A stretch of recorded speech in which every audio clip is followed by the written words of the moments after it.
UPTD Taman Budaya Kalimantan Selatan memperingati Hari Musik Nasional dengan menampilkan 6 komunitas seni musik dari berbagai genre di Gedung Balai Rongsari Taman Budaya Kalimantan Selatan mendapat berbagai tanggapan. Momentum Hari Musik Nasional ini menjadi suatu loncatan untuk menjadikan seniman musik lebih produktif untuk melakukan pengemasan dan menciptakan lagu-lagu daerah atau lagu Indonesia pada umumnya.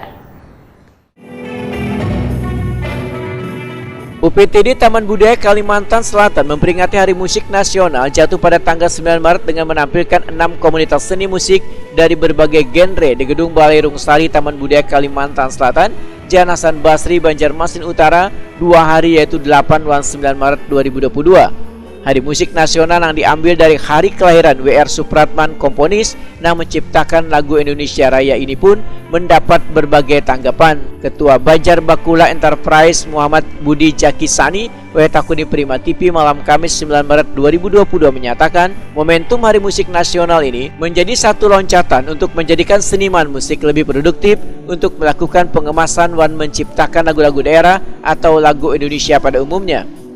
Anak-anak muda sekarang gitu kan? Iya, di era sekarang kan banyak muncul penciptaan lagu-lagu Banjar yang baru dengan sentuhan dan kreativitas anak-anak muda, yang mana dalam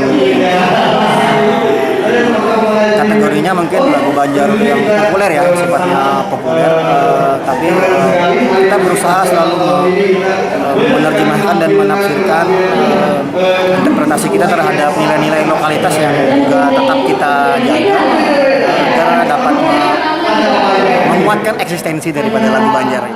Salah seorang anggota PAPRI Kalimantan Selatan, Muhammad Hajir, memadahkan diperingatinya Hari Musik ini menandakan bila musik selalu berada di dalam kehidupan kita, diantaranya dalam bentuk keindahan dan kemerduan suara.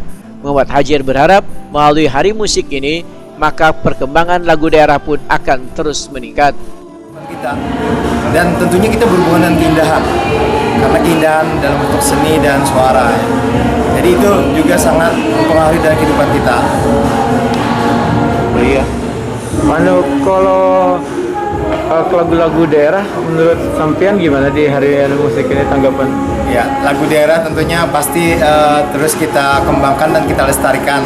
Karena kalau tidak kita, siapa lagi kan yang melestarikan lagu-lagu Banjar. Sementara itu, pimpinan Pandas Musik, Pandas berharap melalui Hari Musik ini, lagu-lagu daerah akan terus meningkat. Pandas mengakui bila genre musik yang ditampilkannya dengan mengiringi musik daerah pernah mendapatkan kritikan, namun tujuannya hanyalah untuk mengenalkan lagu-lagu daerah tanpa melupakan pakem yang sudah ada. Pas kita kemarin dimodernisasi mungkin banyak polemik atau apa ya, mungkin dilema mungkin dulu ya, maksudnya tiba-tiba sekarang bermunculan lagi dan alhamdulillah itulah tujuan kita buat membuat modern dulu baru tradisionalnya orang akan rindu. Oh, jadi dengan konsep modern walaupun lagunya tradisional tadi lah. Betul. Oh iya. Jadi emang seperti itu sih dikonsepkan kan, biar kan para anak-anak muda sekarang atau generasi milenial sekarang bisa, oh ini kita punya lagu juga loh, di Banjar kita punya loh. Maksudnya di Kalimantan Selatan ada juga lagu-lagu kita yang nggak kalah kerennya sama lagu-lagu lainnya gitu. Dengan dibikin musik yang berbeda gitu. Iya betul, tapi tidak merusak intisari yang aslinya gitu. Gitu sebenarnya. Kalau sambutan dari masyarakat sendiri menerimanya seperti apa sih? Kalau dari sambutan masyarakat, alhamdulillah awalnya juga mungkin bingung, kok lagu tradisional bisa seperti ini sih? Apa merusak marwahnya atau seperti apa gitu kan? Awalnya sih bingung, tapi lama-kelamaan kita mulai menggarap terus, mulai mix terus.